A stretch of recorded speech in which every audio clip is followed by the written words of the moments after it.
호중은 지방대 정기과를 졸업한 후 3년간 공무원 시험 준비에 매달렸다. 하지만 번번이 실패로 돌아가며 좌절감을 아는 채 취업 준비를 시작했고 어느덧 1년이라는 시간이 흘렀다. 호중의 삶은 어머니의 빈자리가 남긴 깊은 공허감으로부터 출발했다. 12살이 되던 해 교통사고로 어머니를 잃은 그는 너무 일찍 세상의 냉혹함을 마주해야 했다. 따뜻한 손길로 머리를 쓰다듬고 고민을 들어줄 사람이 없는 현실은 사춘기 소년에게 너무나도 버거운 짐이었다. 그 무렵 호중은 친구 집에 자주 놀러 갔다. 친구의 어머니, 그녀는 소년 호중에게는 잃어버린 따뜻함과 안정감을 연상시키는 존재였다. 그녀의 웃음에는 어머니의 잔상이 서려 있었고 그녀의 다정한 한마디는 차갑게 얼어붙은 그의 마음을 조금씩 녹여주었다. 14살의 호중은 그녀를 단순히 어른으로 바라보는 것을 넘어섰다. 그의 마음 한구석에서 서서히 피어오른 감정은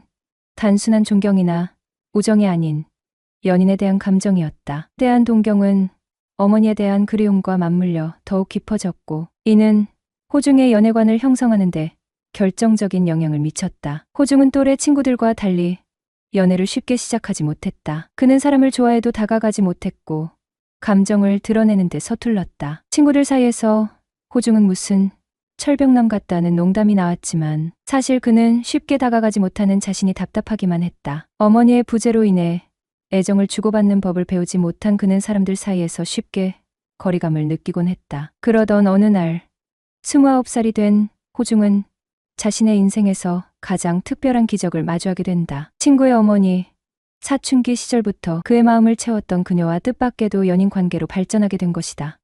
어릴 때부터 한 동네 친구인 호중과 민철은 친형제처럼 지내왔다. 서로의 집을 자신의 집처럼 오가며 지냈던 그들은 초등학교부터 대학까지 같은 학교를 다녔고 군대도 비슷한 시기에 다녀와 복학한 터라 거의 붙어 다녔다. 민철아, 그거 어디 있냐? 뜬금없이 그게 뭔데?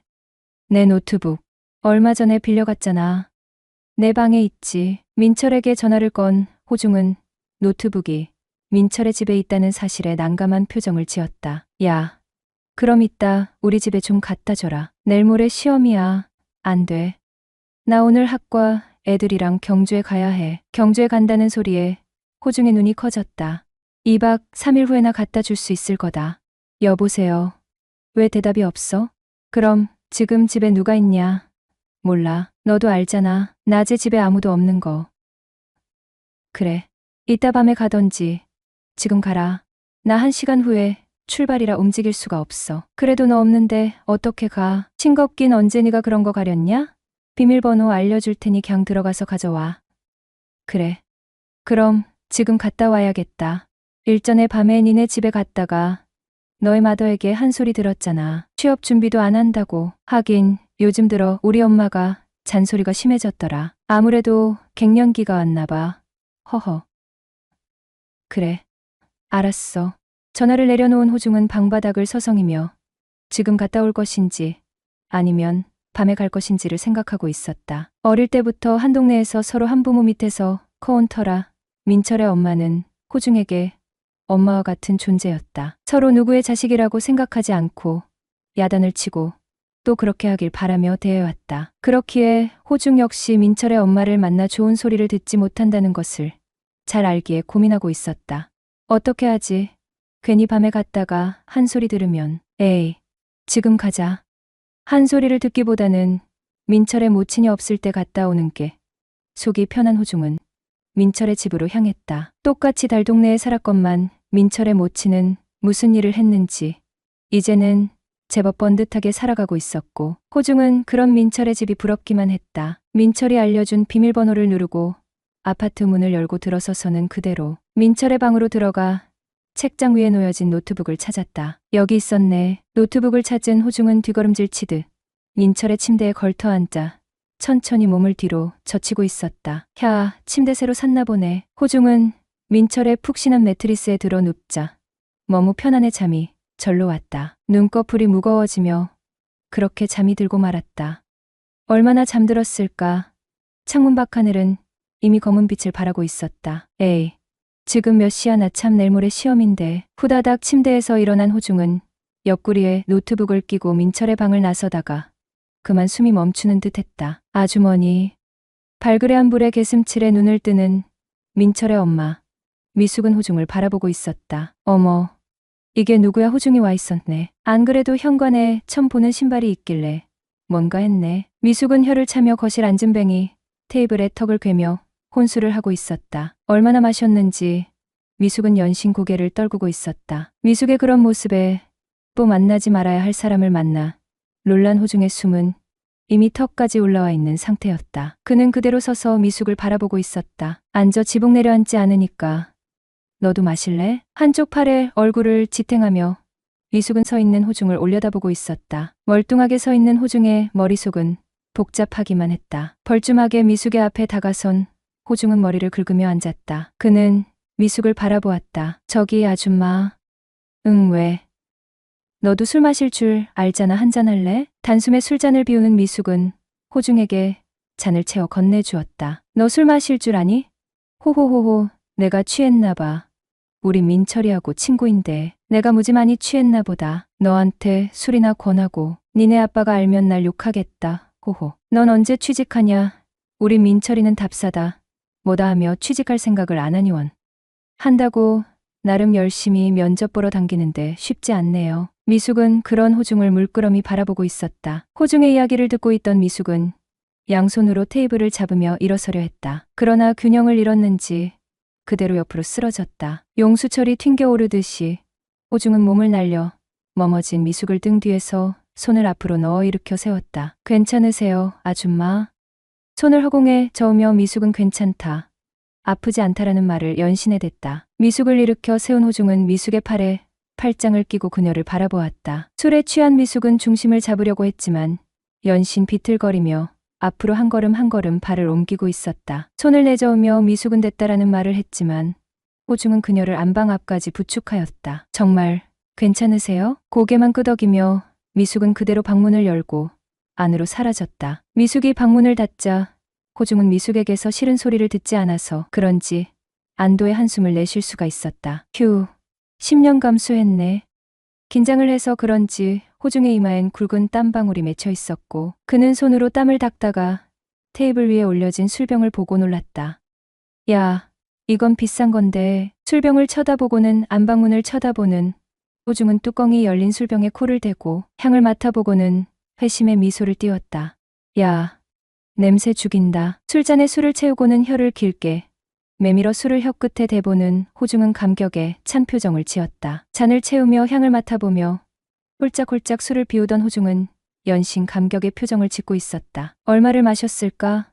호중이 취기가 오를 때쯤 다시 한번 놀라 숨이 딱 걸리고 말았다.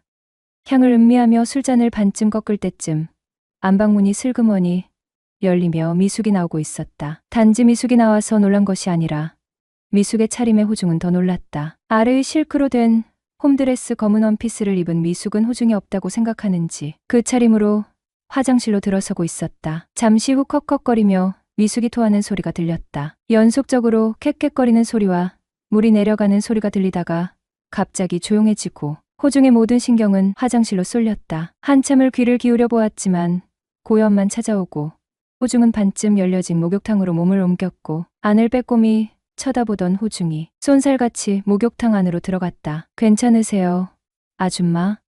변기를 부여잡은 채 소리도 없이 헛구역질을 하는 미숙은 연신 팔을 등 뒤로 돌려 자신의 등을 두드리는 흉내를 내고 있었다. 호중은 그 모습이 어떤 의미인지 알아채고 미숙의 등을 두드렸다. 아줌마, 괜찮아요? 으억, 으억. 침만 연신 뱉어내는 미숙이 짜증이 나는지 호중에게 한 소리를 했다. 뭔 사내 놈이 힘이 없어. 좀 세게 두드려봐. 얼마를 토했는지. 속이 빈 미숙은 연신 헛구역질만 하고 있었고 변기를 붙잡고 쪼그려 앉아있는 미숙을 위해서 호중은 물끄러미 내려다보았다. 고개를 까닥까닥 움직일 때마다 점점 더 가까워지는 느낌에 호중의 마음은 더 싱숭생숭해졌다. 한참을 그렇게 앉아있던 미숙이 변기를 잡고 일어섰고 얼굴은 온통 침과 눈물로 범벅이 되어 있었다. 재빨리 호중은 수건거리에 걸린 수건을 잡아채서는 미숙에게 건네주고는 손살같이 거실로 나와 술병이 있는 자리에 와 앉았다. 한참 후 세안을 했는지 깨끗해진 얼굴로 나타나는 미숙은 멋쩍어서 그런지 고개를 숙이고 앉아있는 호중을 바라보았다. 술 더 있어? 네, 조금요. 미숙의 옷차림 때문에 호중은 고개도 들지 못한 채 기어들어가는 목소리로 대답했다. 젖은 타올을 어깨에 두른 채 미숙은 호중의 맞은편에 앉아 술잔에 술을 따르고 있었고 호중은 그런 미숙을 바라보았다. 또 마시게요. 괜찮으세요? 무슨 일이 있으신 거예요? 너희 아빠는 뭐 하시니? 미숙은 단번에 술을 입에 털어놓고는 갑자기 호중의 아빠 이야기를 꺼내며 느닷없는 질문에 호중은 대답을 뜸들이며 했다. 아빠요? 장사하시잖아요. 그렇지. 그래 맞아 나도 네 아빠 쫓아다니며 장사나 배울 걸 그랬어. 더러운 세상. 미숙의 넋두리에 호중은 고개를 들어 미숙을 바라보았다. 세상 참 더러워. 남자들이 뭔데 지까지게 뭔데. 어머니. 진짜 무슨 일 있으신 거 아니에요? 나 관뒀다 아니 잘렸다. 무슨. 호중은 바로 이해하지 못했다. 남자들이란 하나같이 니놈이나 우리 아들놈이나 다 마찬가지겠지. 미숙의 넋두리는 계속해서 이어졌고 반쯤 남은 술병이 다 비워질 때까지 이어졌다. 연신 혼잣말을 하며 술병을 비우던 미숙은 자리에서 일어서려다 옆으로 끼우뚱하며 주저앉았다. 역시 호중은 빠르게 미숙의 곁으로 다가가 쪼그려 앉으며 이숙을 등에서 껴안다시피 하며 들어 올려 세웠다. 이마에 진땀이 나며 겨우 미숙을 일으켜 세운 호중은 숨이 가빠오고 있었고 조금이라도 빨리 이 상황을 모면하고 싶다는 심정만 들었다. 몸을 늘어뜨린 채 축 늘어진 미숙을 도저히 안고 있다는 게 무리라고 생각한 호중은 몸을 돌려 질질 끌다시피 하며 미숙을 안방으로 끌고 갔다. 한참 실갱이가 끝나고 겨우겨우 침대에 반듯하게 눕힐 수 있었다. 가쁜 숨을 몰아쉬며 이마에 맺힌 땀을 훔친 호중은 그제서야 숨을 돌릴 수 있었고 환한 형광등, 불빛 아래에서 미숙에 누워있는 모습을 바라볼 수 있었다. 비록 친구의 엄마지만 중년 여인의 모습만이지만 호중의 발목을 잡기에는 충분한 모습이었다. 호중의 호흡이 가빠지며 갈까 말까 하는 주저함의 떨림이 손에 나타났다. 이러지도 저러지도 못하는 호중은 앉았다. 일어서기를 수차례 반복하며 가쁜 숨을 몰아쉬었다. 미숙의 얼굴 위에 손을 흔들어 보이더니 살짝 흔들어 깨워보았다. 아줌마, 저 이제 가요? 저 진짜 가요? 혼자 계셔도 괜찮으시겠어요? 호중은 미숙이 반응이 없자 술에 완전히 잠들었다고 판단하고 있었고 순간 가슴이 무척 떨리며 마른 침을 삼켰다. 본능에서 다시 이성으로 돌아온 호중의 머릿속은 실타래가 엉키듯 복잡했다. 내가 왜 이러지? 대체 친구 엄마한테 제 정신이 돌아왔다. 발소리를 죽여가며 방을 나서려는 호중의 등 뒤로 미숙은 좀 전보다 차분한 목소리로 호중을 불렀다. 호중아, 호중아, 가지마 아줌마 혼자 있기 싫어. 아무런 말도 못한 채 호중은 방문 손잡이를 잡고 얼어붙은 듯 서 있었다. 잠깐만, 이리 와서 앉아봐. 아줌마하고 이야기 좀 하자. 잡아당기듯 호중을 앉히는 미숙은 호중이 자신 앞에 앉자 크게 심호흡을 하며 호중을 바라보고 있었다. 호중아, 너 이건 좀 아니잖니? 고개를 떨군 채 호중은 말이 없었다. 죄송해요. 아주머니 저도 안 그러려고 했는데 돌아가신 엄마 생각이 나서 저도 모르게 그랬구나. 그래도 여자가 술에 떡이 되도록 취해 있다고 나쁜 생각하면 안 돼. 호중은 무의식적으로 사실 미숙이 무슨 이야기를 하는지 잘 들리지도 않고 있었다. 잠시라도 빨리 자리를 피하고 싶은 마음만 앞섰기에 미숙이 무슨 이야기를 어떻게 하는지 제대로 듣지 못한 채 고개만을 끄덕이고 있었다. 다시 두 사람 사이에 침묵이 흘렀고 그 조용함을 깬 건 미숙의 말 한마디였다. 너만 괜찮다면 아줌마랑 한번 만나볼래? 너 여자친구 생길 때까지만. 언뜻 미숙의 말을 이해하지 못한 호중은 시간이 흐르며 무슨 뜻인지 알고서 놀란 눈을 하고 고개를 들며 미숙을 바라보고 있었다. 아줌마, 빨리 결정해. 내 마음 바뀌기 전에. 호중은 순간 자신이 무슨 말을 해야 하는지 생각해보지만 아무런 생각이 나지 않고 있었다. 머릿속이 혼란스러웠다. 어머니라 부르던 미숙이었지만 지금 그녀는 전혀 다른 모습으로 그를 대하고 있었다. 아줌마, 정말 진심으로 얘기하시는 거예요? 미숙은 잠시 침묵하다가 조용히 입을 열었다. 나도 모르겠어, 호중아. 하지만 이 감정을 더 이상 억누르고 싶지 않아. 나도 요즘 참 힘들고 외로웠거든. 너도 나도 서로에게 솔직해질 필요가 있어. 호중은 복잡한 감정에 휩싸여 한숨을 쉬었다. 저도 아줌마를 좋아하지만 우리 사이가 이런 식으로 되는 게 맞는지 모르겠어요. 그래. 하지만 우린 이제 서로의 감정을 알아버렸잖아. 더 이상 거짓말하지 말자. 호중은 고개를 끄덕이며 미숙의 손을 꼭 잡았다. 호중과 미숙은 서로의 마음을 확인하고 한동안 침묵을 지켰다. 두 사람 모두 복잡한 감정에 휩싸여 있었다. 미숙이 먼저 입을 열었다. 호중아, 우리 이제 어떻게 해야 할까? 그녀의 목소리에는 약간의 떨림이 있었다. 호중은 깊은 숨을 내쉬며 답했다. 아줌마, 사실 저 수총각이에요. 미숙은 내가 수총각 고백에 빵 터져 깔깔대며 한참을 웃었다. 너 보면 왠지 그럴 것 같긴 하더라. 호중은 미숙의 손을 다시 한번 꼭 잡으며 말했다. 그럼 우리 이제부터 연인인 거죠? 미숙은 그의 눈을 바라보며 부드럽게 대답했다. 아니, 그냥 연인 아니고 조건 연인으로 지내자. 조건 연인이요? 응. 그래. 너 여친 생기기 전까지만 아무도 몰래 만나는 걸로. 전 좋아요. 그들은 서로를 바라보며 미소를 지었다. 내 나이 28살, 그녀는 50살. 흔치 않게 만나 더 흔치 않은 연애를 시작했다. 내가 먼저 고백했고 그녀는 고개를 끄덕였다. 그렇게 우린 6개월을 함께했다. 하지만 한 번의 큰 다툼이 모든 걸 흔들었다. 생각할 시간이 필요해. 그녀의 말에 나는 일주일을 기다렸다. 연락 한 통 없이 숨을 죽이며. 그리고 일주일 뒤 그녀는 돌아왔지만 손에 쥔 건 이별의 메시지였다. 그렇게 우리는 헤어졌다. 벌써 2주가 흘렀다. 하지만 나는 여전히 그녀를 떠올리며 하루를 버티고 있었다. 그런데 3주 만에 만난 그녀는 달랐다. 다 정리했어. 이제 다른 좋은 사람 만나. 그녀는 담담했다.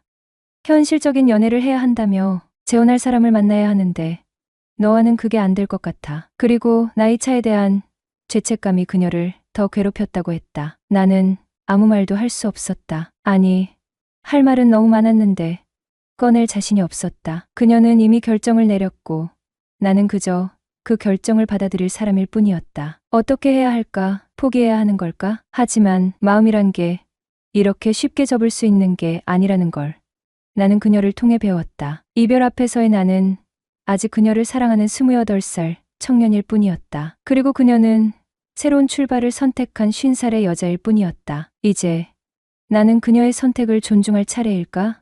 아니면 아직도 내 마음을 믿어야 할까? 상대방의 행복을 존중하는 사랑이야말로 가장 성숙한 사랑입니다.